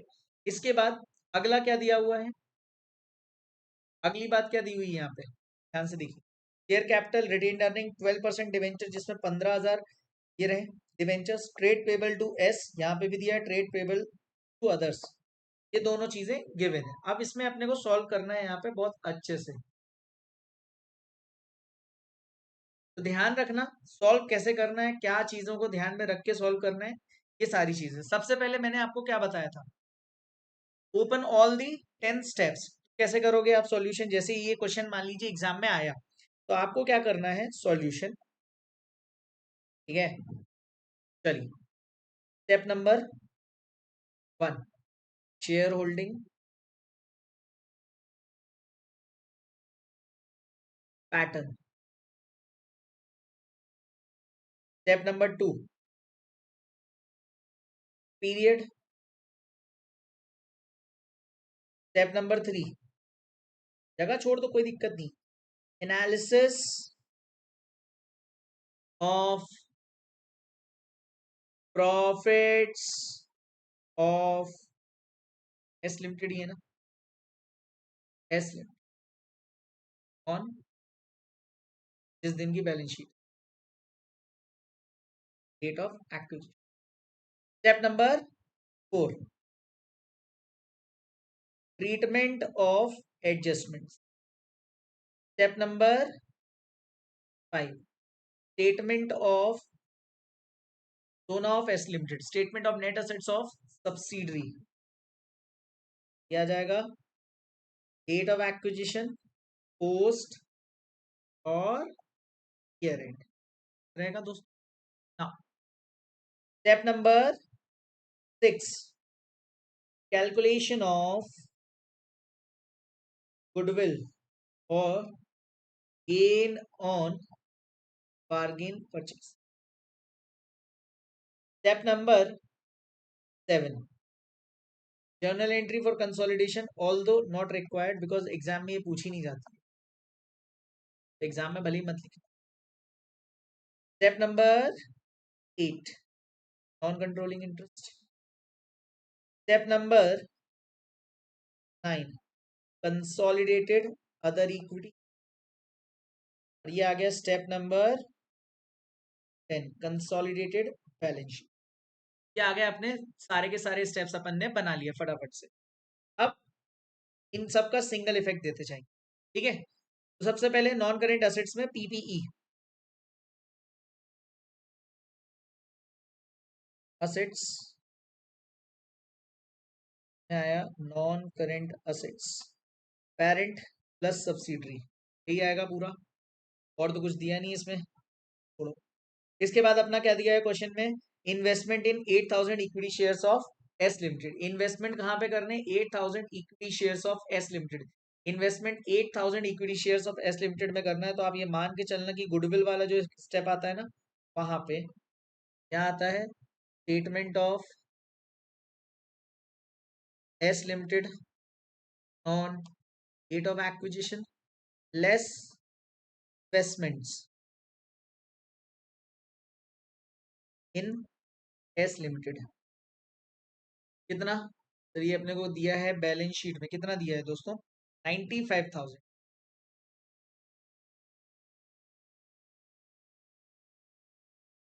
ठीक है। इसके बाद investment in 70% debenture of S limited, ये आ जाएगा कहाँ पे? ये अभी कहीं नहीं आएगा। इन्वेंट्री और ट्रेड रिसीवेबल दो आ जाएंगे, बैलेंस शीट में आ जाएगा। दूसरा करंट एसेट्स के अंदर इन्वेंट्री,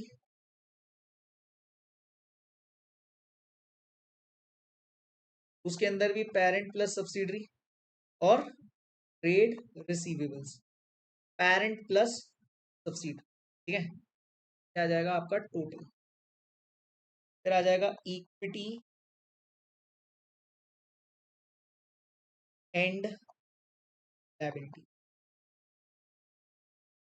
सबसे पहली चीज क्या आएगी यहाँ पे? Equity share capital. दूसरा अदर इक्विटी।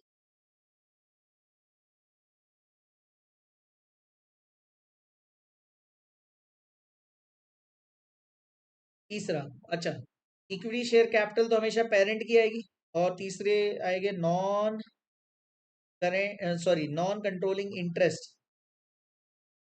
ये हमेशा कहां से आएगा? स्टेप 9, स्टेप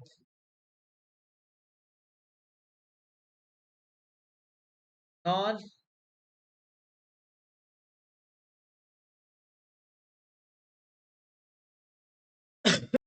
हाँ ये देखिए, नॉन करेंट लायबिलिटी 12% मैंने लिख लिया, में क्या वो स्क्रीनिंग रुकी थी? Non current liability 12%, current liability, just a moment, और करंट लायबिलिटी ट्रेड पेबल आएंगे, parent subsidiary, non current liability 12% debenture, other equity हमेशा स्टेप नंबर 9 और स्टेप नंबर 8 से नॉन कंट्रोलिंग इंटरेस्ट आएगा। ठीक है, अब अपन देखते हैं यहाँ पे एडजस्टमेंट्स में। तो देखिए 80,000 शेयर है, 80,000 शेयर कैपिटल है, 10 रुपए का एक शेयर मतलब 8,000 शेयर होंगे, और 8,000 के 8,000 इक्विटी शेयर्स पे ही कंट्रोल ले लिया गया है, समझे? तो मुझे बताओ 100% स्टेक हो गया कि नहीं? ध्यान से देखो, 80,000 शेयर कैपिटल है, मतलब और 10 रुपए का एक शेयर है, मतलब 8,000 शेयर ही है सब्सिडरी के पास, और इन्होंने इन्वेस्टमेंट भी 8,000 शेयर पे ही। चल, since T limited equals to 100% स्टेक, therefore non controlling interest equals to 0. Now comes period. तो यहाँ पे अपन देखेंगे ईयर स्टार्टिंग, लेकिन यहाँ ईयर स्टार्टिंग दी नहीं है, क्योंकि यहाँ पे दिया है सिंस इनकॉर्पोरेशन, इनकॉर्पोरेशन दिया हुआ है। वो डेट कौन सी दी है? 31 मार्च 2017, उसी दिन आपने इन्वेस्टमेंट कर दिया, डेट ऑफ एक्विजिशन,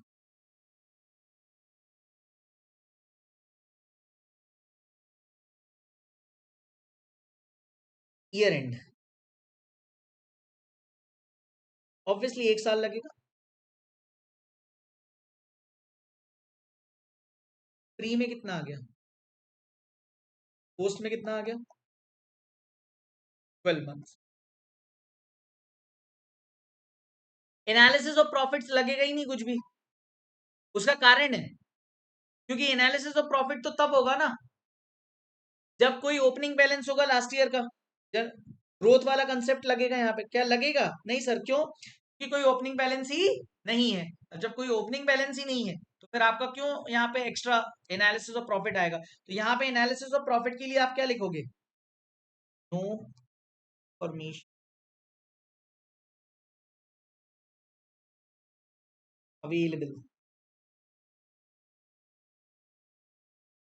ये एनालिसिस ऑफ प्रॉफिट्स कुछ भी नहीं। ठीक है, अब आ जाते हैं अपन एडजस्टमेंट्स में। सबसे पहला एडजस्टमेंट क्या दिख रहा है आपको? इन्वेस्टमेंट इन डिवेंचर्स, 70% डिवेंचर पे 12,000 का इन्वेस्टमेंट है, इसको डी रिकॉग्नाइज करना पड़ेगा, और ये 15,000 दिख रहा है। तो अपन कैसे एंट्री पास करेंगे? बहुत सिंपल है। Number 1, 12% debentures account debit to investment in debentures of S limited.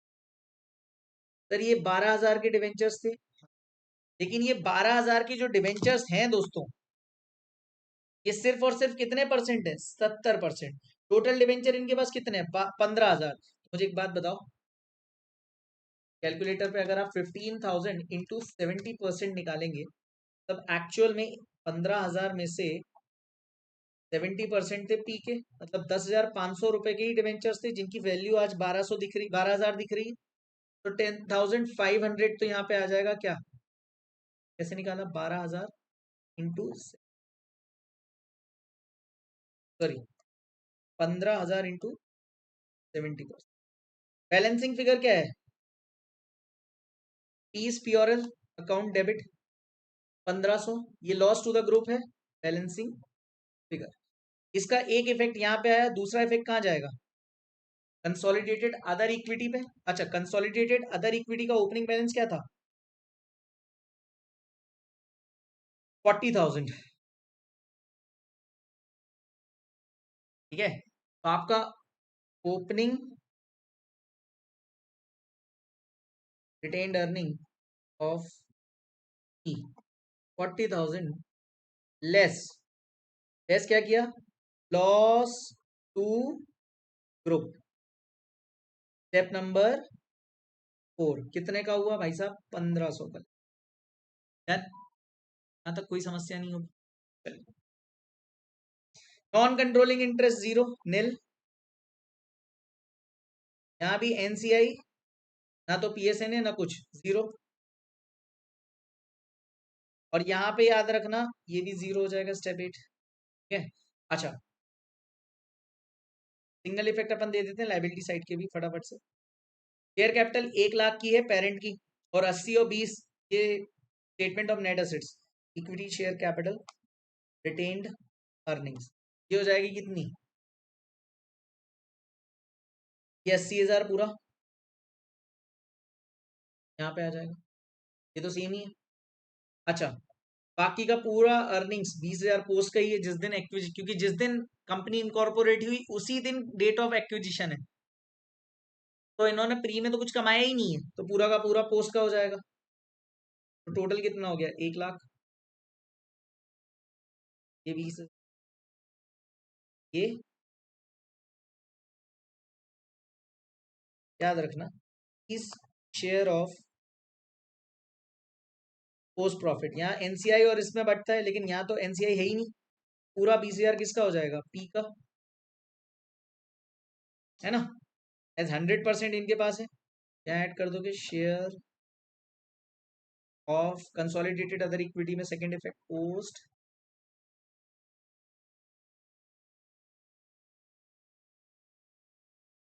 Consolidated balance sheet में। यहाँ 1,00,000 तो ये सीधा सीधा आ जाएगा। क्यों आ जाएगा? ये समझ में आया कि ये तो पेरेंट का ही है ना, तो कोई दिक्कत है ही नहीं। Now coming to the point is आगे, और ये 80,000 जो यहाँ आया, ये कहाँ आ जाएगा? इधर 15, ये 95 ही रहेगा, एनसीआई तो कुछ है ही नहीं। मतलब 15,000 का एक्सेस अमाउंट पे किया, ये 15,000 क्या हो जाएगा? गुडविल। यस और नो? ये हो गई आपकी गुडविल। क्या इम्पेयरमेंट था गुडविल का? कुछ भी नहीं था भाई साहब। आप अगर नोटिस करोगे ना, तो गुडविल किधर जाएगी?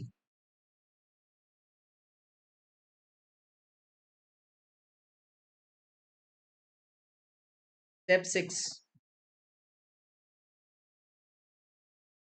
सीधा सीधा। अच्छा, एक एडजस्टमेंट और है, ट्रेड रिसीवेबल और ट्रेड पेबल का। ये दिखा रहे हैं 15,000, वो दिखा रहे हैं 13,000, 2,000 का इन ट्रांजिट है। तो स्टेप नंबर 2 में सेकेंड एंट्री कर दो। स्टेप नंबर 4 में क्या है? सेकेंड एंट्री आएगी, trade payable of S account debit to trade receivable of P limited. ये 13,000 दिखा रहा था, 13,000 दिखा रहा, कितना? चलो हम इसको लेते हैं goods in transit, 2,000। Balancing figure ये आ गया। अब ये गुड्स इन ट्रांजिट का इम्पैक्ट कहाँ कहाँ जाएगा मुझे बताओ। गुड्स इन ट्रांजिट का इंपैक्ट कहाँ कहाँ जाएगा? पहला इंपैक्ट बैलेंस शीट में ही जाएगा। गुड्स इन ट्रांजिट है मतलब अभी ये इन ट्रांजिट है, आगे जाके ईयर एंड पे क्या हो जाएगा? इन्वेंट्री बढ़ाएगा। क्या हो जाएगा?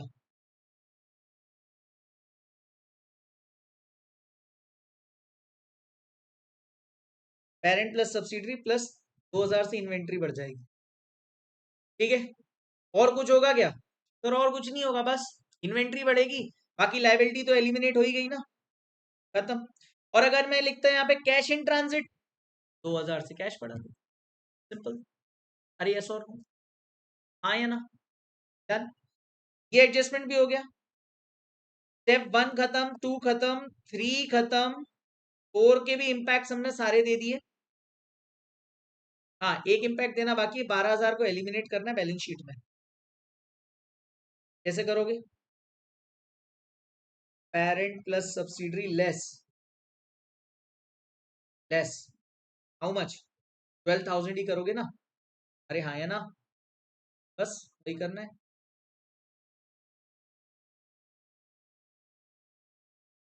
वो अपन लास्ट में देख लेंगे। तो एस लिखा रहने दो। चलो, यहां तक तो कोई समस्या नहीं है। नहीं, 4 खत्म, 5 खत्म, 5 का यहाँ इम्पैक्ट भी हो गया, पूरा 20,000 100% चला गया। गुडविल भी आ गई थी, कोई इम्पेयरमेंट नहीं था। हाँ, जनरल एंट्री नहीं की, हालांकि क्वेश्चन में पूछी नहीं जाती, बट अपन जनरल एंट्री करना चाहेंगे तो क्या करेंगे बताओ? जनरल एंट्री क्या होगी? Net assets of subsidiary account, debit goodwill, debit to investment in subsidy. 95,000 का इन्वेस्टमेंट थे, एनसीआई कुछ है नहीं, ये आ जाएगी 15,000, ये 80 हो गई अपनी, खत्म, finish. Now coming to NCI, ये तो जीरो हो जाएगा। शेयर ऑफ पोस्ट प्रॉफिट ये भी आ गया। जरा इनका एडिशन कर दो, 40,000 लेस 1,500 प्लस 20, जरा इसको ऐड कर देता हूं मैं।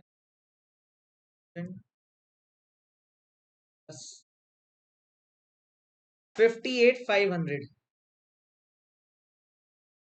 ये टोटल आ जाएगा बेटा यहाँ पर 58,500। ठीक है, और प्लांट एंड मशीनरी टोटल कितना हो जाएगा पेरेंट प्लस सब्सिडरी का? 1 लाख और 10 लाख प्लस 17 लाख 50,000 आ रहा है। पेरेंट प्लस सब्सिडरी का 17,50,000। इन्वेंट्री कैसे आएगी? 13 प्लस 11 11 प्लस 13 24 प्लस 2 26,000 आ जाएगा अपना। 26,000। ट्रेड रिसीवेबल कितने के आएंगे? ट्रेड रिसीवेबल दोस्तों, ट्रेड रिसीवेबल कितने के आ रहे हैं?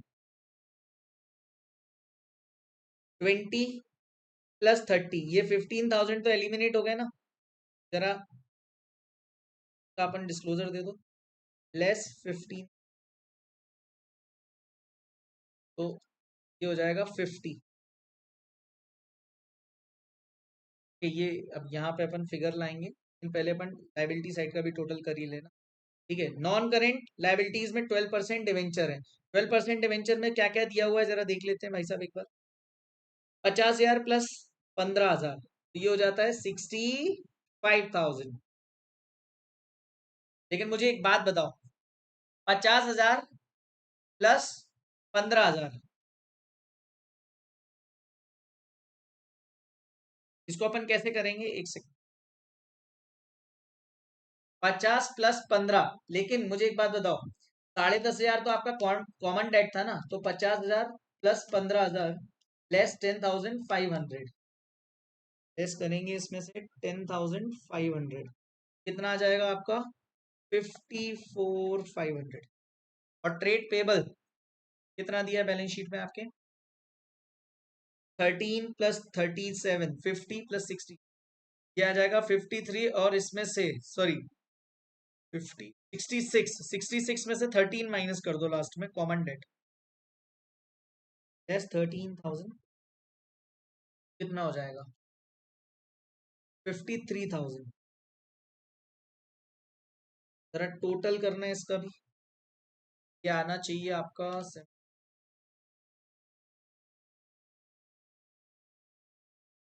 10 ये आपका आ गया। और इसमें टैक्स, सॉरी, टैक्स 500 प्लस।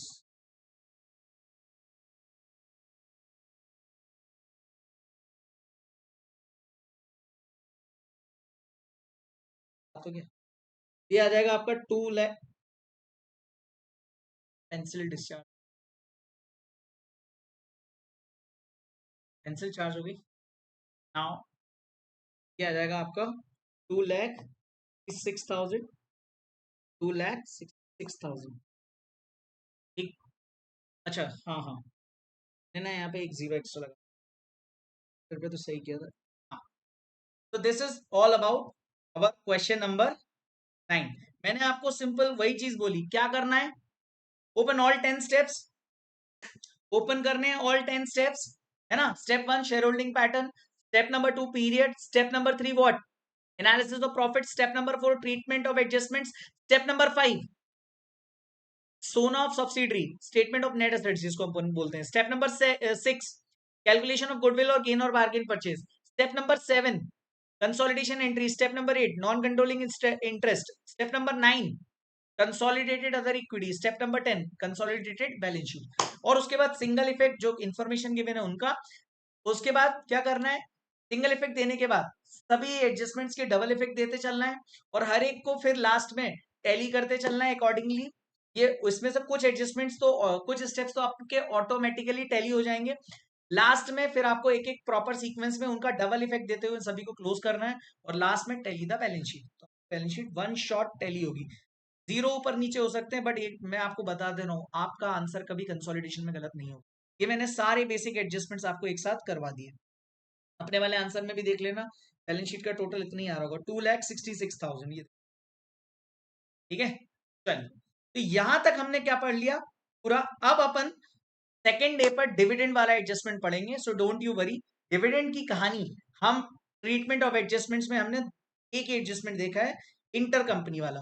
यहां तक तो हमने सब समझ लिया। इसके बाद हम आएंगे कल, कल जब हम स्टार्ट करेंगे पार्ट नंबर 2, वहां से हम डिविडेंड स्टार्ट करेंगे दोस्तों। आज अपने 2 घंटे पूरे हो चुके हैं। ओके, सो डे 2 का, और मैं जैसे ही लाइव सेशंस हैं, ये लाइव सेशंस को मैं यूट्यूब पे भी अपलोड करता जाऊंगा, don't you worry about it. आपका भाई आपका कंसोलिडेशन बहुत अच्छा। ओके, चलिए। और डू लेट मी नो अगर आपको ये आसान लग रहा है, तो कमेंट्स के माध्यम से या मेरे टेलीग्राम चैनल पे आप मुझे मैसेज कर सकते हैं फॉर अप्रिशिएटिंग द थिंग्स। और अगर कोई प्रॉब्लम्स है, क्वेरी है, मेरा नंबर आपके पास है, मेरा टेलीग्राम पे भी आप ओपन है, आपके चैट्स वगैरह आप वहाँ पे मैसेज कर सकते हो। कोई भी डाउट्स हो, आई एम देयर। ओके, चलिए मिलते हैं सेकेंड सेशन पर। Okay, bye.